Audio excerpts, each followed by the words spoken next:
reflexión en tres partes: la memoria, el relato y el tiempo. Concluiremos con una breve reflexión sobre la dimensión sinodal que genera la participación en la Eucaristía.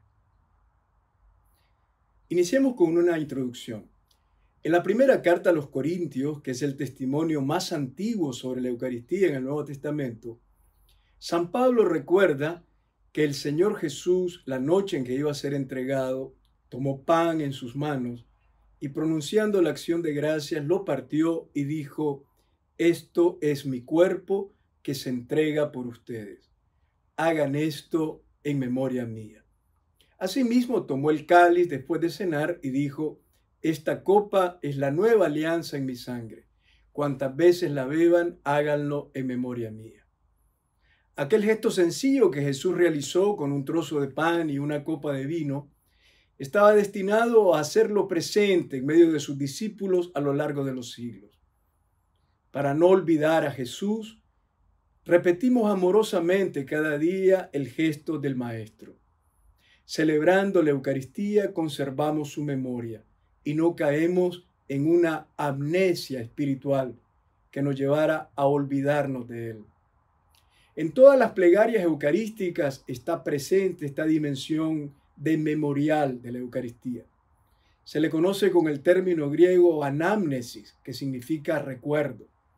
De la misma raíz griega proceden nuestras palabras amnesia, que es la pérdida parcial o total de la memoria, o mnemotecnia, que indica un recurso intelectual para recordar algo con más facilidad. Durante la anamnesis de la plegaria eucarística, traemos a la memoria, recordamos. En la primera plegaria eucarística o canon romano decimos: «Por eso, Señor, nosotros tus siervos y todo tu pueblo santo, al celebrar este memorial de la pasión gloriosa de Jesucristo, tu Hijo nuestro Señor, de su santa resurrección del lugar de los muertos y de su admirable ascensión a los cielos, te ofrecemos». En la segunda plegaria eucarística decimos: «Así pues, Padre, al celebrar ahora el memorial de la muerte y resurrección de tu Hijo, te ofrecemos el pan de vida y el cáliz de salvación y te damos gracias porque nos haces dignos de servirte en tu presencia». La Eucaristía es, pues, la memoria de Jesús por siempre. En ella recordamos el evento fundamental de nuestra salvación en obediencia a un mandato del Señor que nos dijo: «Hagan esto en memoria mía». La memoria. No es fácil definir la memoria, es algo muy obvio y a la vez muy complejo. Gracias a la memoria poseemos y conservamos nuestra identidad a lo largo del tiempo.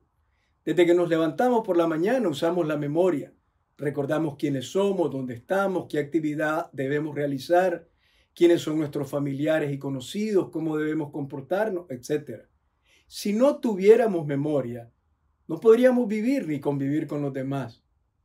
También existe la memoria social, los recuerdos compartidos por un pueblo. Existe la memoria comunitaria del pasado, los recuerdos compartidos por una sociedad. Estos recuerdos dan identidad al grupo social y muchos de ellos se actualizan en forma de celebración festiva que hace crecer la identidad social. El sentido de la memoria en la Biblia. El pueblo de la Biblia es el pueblo de la memoria, un pueblo que recuerda continuamente su pasado para vivir coherentemente el presente y afrontar con esperanza el futuro. El pueblo de la Biblia cree a partir del recuerdo. La fe bíblica no se concibe sin memoria, ya que la fe bíblica no está fundada en conceptos o verdades abstractas e intemporales, sino en el reconocimiento gozoso y agradecido por lo que Dios ha hecho por el pueblo en el pasado. La fe bíblica nace y se fundamenta en los eventos salvadores de Dios. En el pueblo de la Biblia, la fe se transmite a través de la tradición, de generación en generación. El inicio del Salmo 78, por ejemplo, nos ofrece una clara muestra de lo que estamos diciendo. Hablaré por medio de parábolas y revelaré los enigmas del pasado. lo que escuchamos y nos enseñaron, lo que nos contaron nuestros padres, no se lo ocultaremos a los hijos, sino que lo relataremos a la siguiente generación, las alabanzas del Señor, su poder y las obras grandes que realizó. Más adelante, el mismo Salmo explica la razón de este esfuerzo por recordar y mantener la memoria de las obras salvadoras de Dios, para que así pongan su confianza en Dios, no se olviden de las grandes obras, sus hazañas y observen sus mandamientos. A partir de las obras que Dios ha realizado en el pasado, nace la fe bíblica como confianza y obediencia amorosa. En la Biblia, pues, la memoria religiosa es fundamental y encuentra su lugar privilegiado en el culto, en donde se recuerda y se celebra lo que Dios ha hecho en el pasado, sus grandes obras.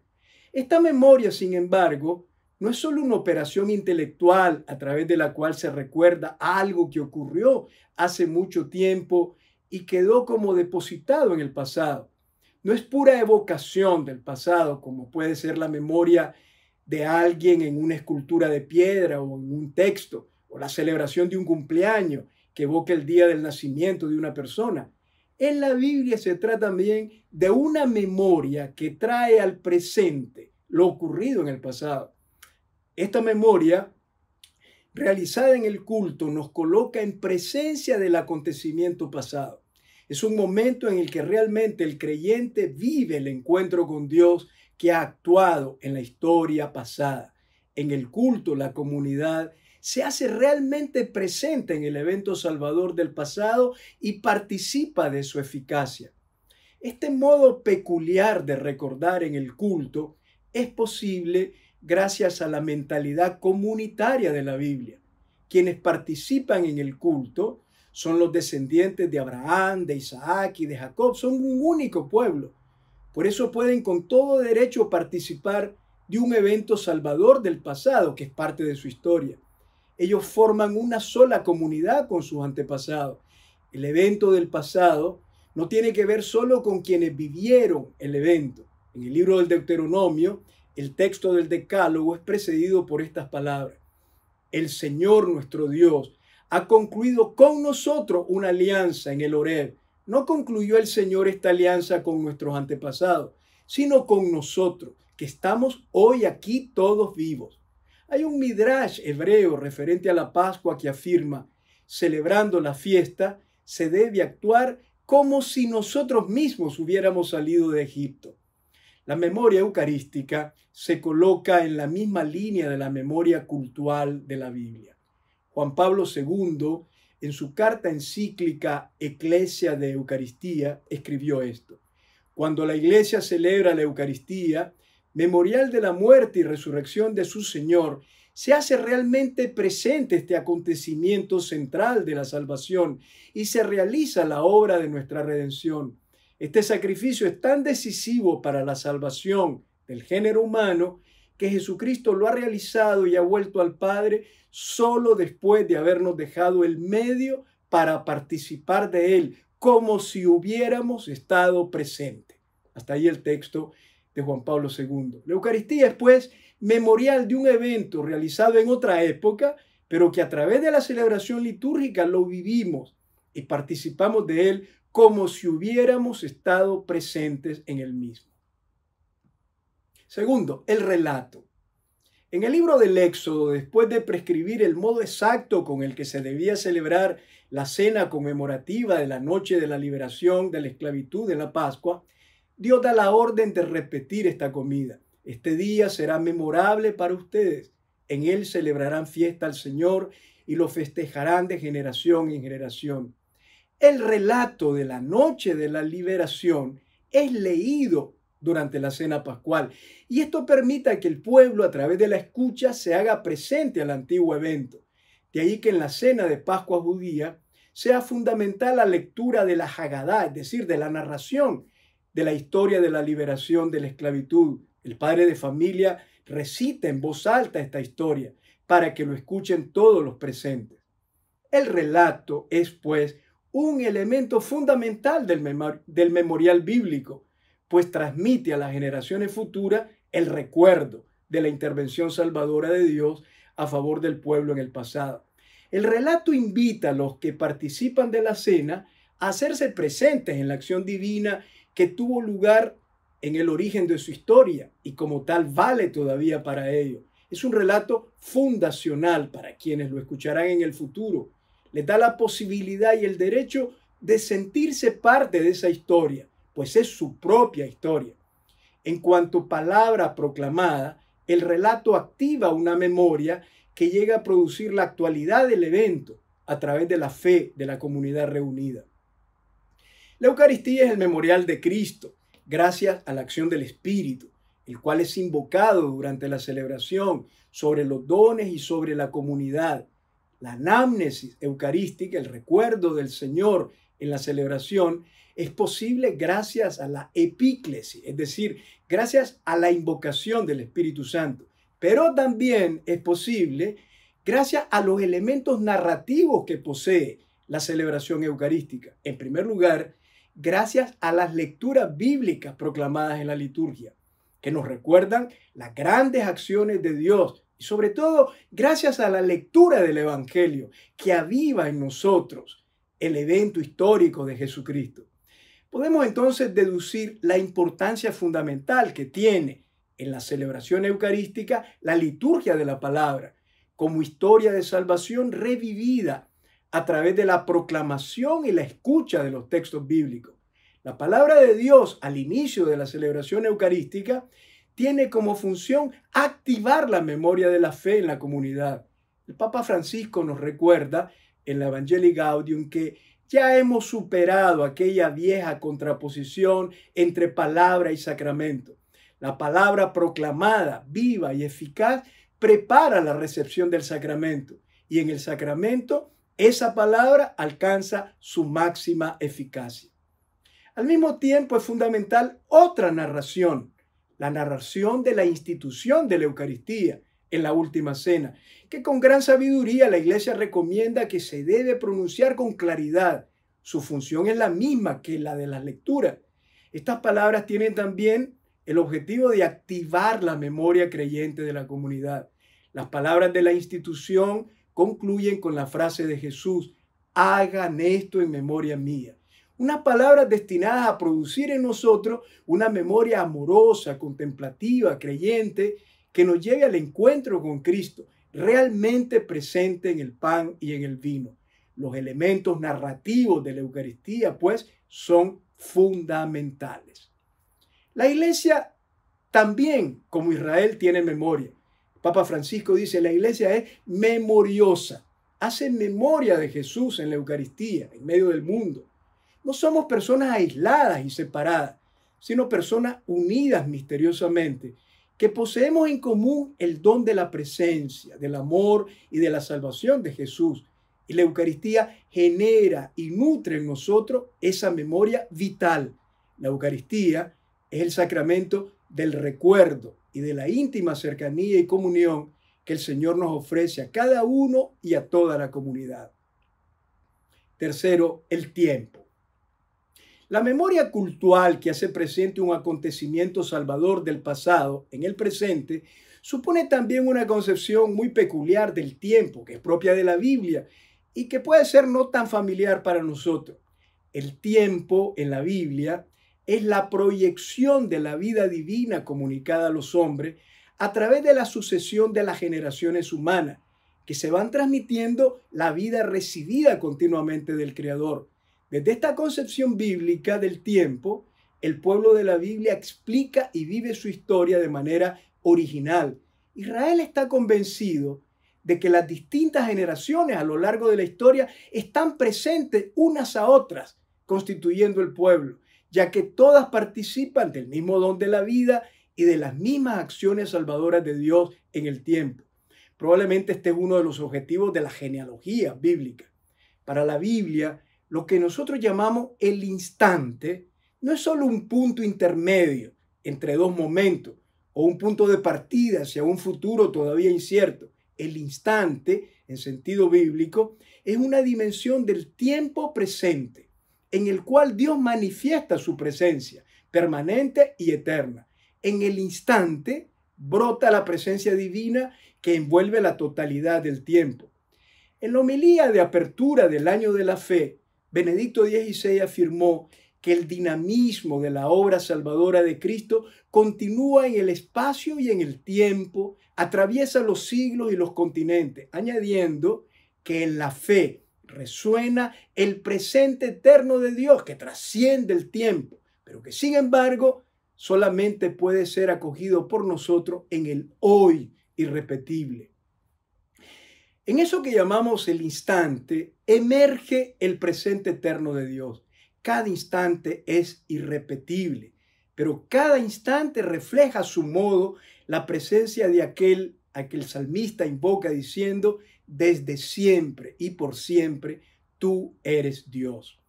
La plenitud del tiempo es lo que llamamos la eternidad, que en la Biblia no es lo que está después del tiempo, más allá de la muerte, ni tampoco indica una duración temporal indefinida. La eternidad, o lo que la Biblia llama también la vida eterna, está dentro del tiempo y le confiere al tiempo su verdadera dimensión, que es la presencia de Dios en el transcurrir del tiempo. En la Biblia existe el concepto de los kairoi, que son esos momentos densos en los que la acción de Dios, que siempre está presente en el tiempo, aflora con mayor nitidez y con mayor fuerza. El Dios de la Biblia realiza algunas acciones que por sí mismas dominan el fluir del tiempo y tienen una dimensión de eternidad. Son acciones que no quedan nunca sepultadas en el pasado. En Gálatas 4:4, San Pablo asume esta concepción del tiempo cuando dice, cuando llegó la plenitud del tiempo, envió Dios a su Hijo, nacido de mujer, nacido bajo la ley.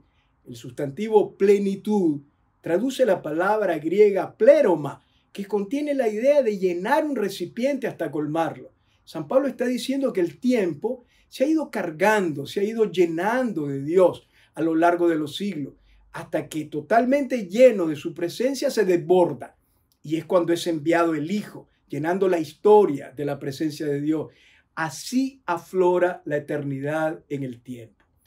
Las acciones salvadoras de Dios se hacen efectivamente presentes a quienes las hacen cercanas a través del recuerdo agradecido y creyente en la fe, en la celebración cultural, en la cual emerge con fuerza la dimensión de eternidad que tiene el tiempo.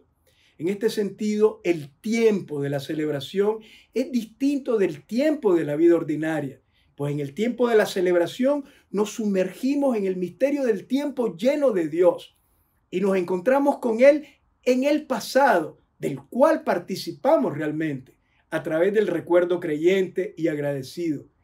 Cuando decimos que en la liturgia eucarística se actualiza el sacrificio de Cristo, en realidad lo que hacemos es hacernos presentes nosotros al sacrificio de Cristo.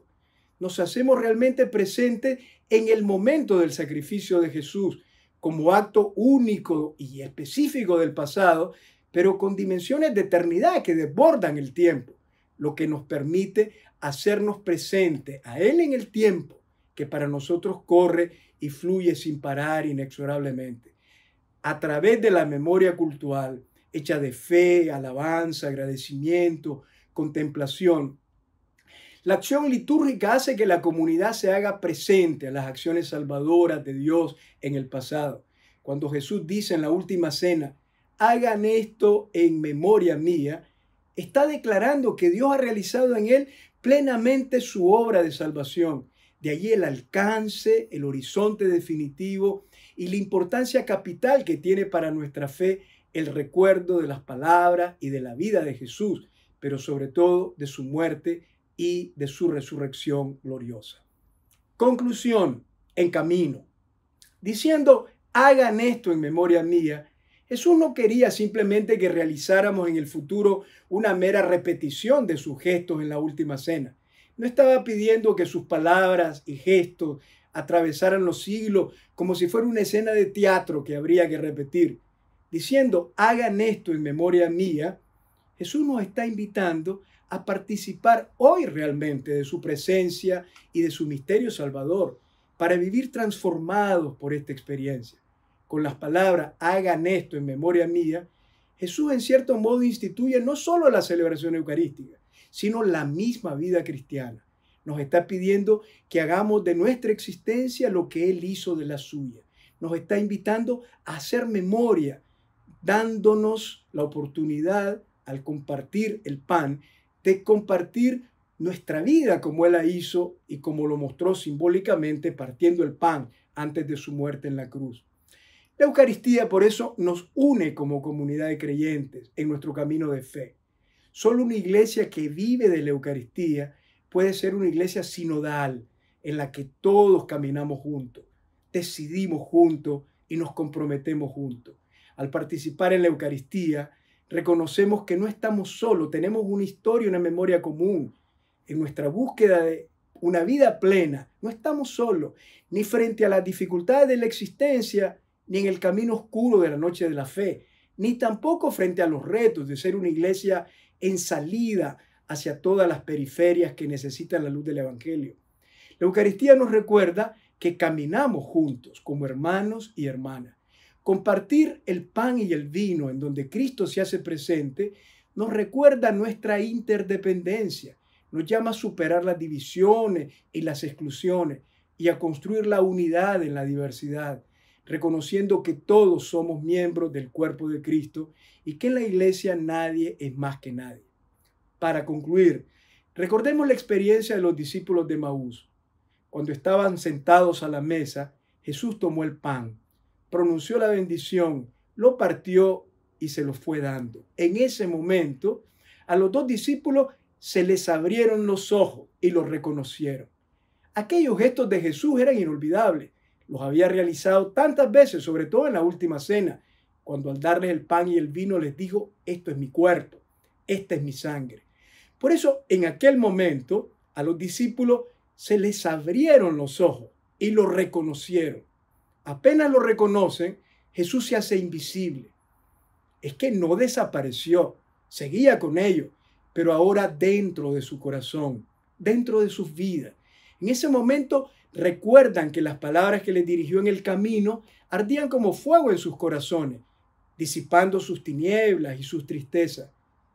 Al reconocerlo al partir el pan, también sienten arder sus corazones llenos de su presencia y adoptan una actitud sinodal. Se ponen juntos en camino, de regreso hacia Jerusalén, en medio de la noche, donde estaban los 11 y los demás, para contarles lo que habían vivido y contagiarles de su alegría y de su esperanza. Jesús en la Eucaristía nos hace desandar los caminos del miedo y de la duda, del fracaso y de la tristeza. Al hacer memoria de Jesús realmente en la Eucaristía, Él nos libera de la tentación de huir a Emaús sin esperanza y nos envía hacia los demás. Nos vuelve a insertar en la historia. Llenos de la presencia de Jesús, caminaremos por el mundo anunciando su palabra y compartiendo su fuego, contagiando de alegría y sembrando esperanza en todos los corazones. Escuchar la palabra de Jesús y acogerlo en el sacramento eucarístico son los dos grandes dones del Señor resucitado, a través de los cuales Él nos acompaña a lo largo de la vida, renovándonos y dándonos fortaleza para caminar como comunidad en la vida, en la fe y en la misión.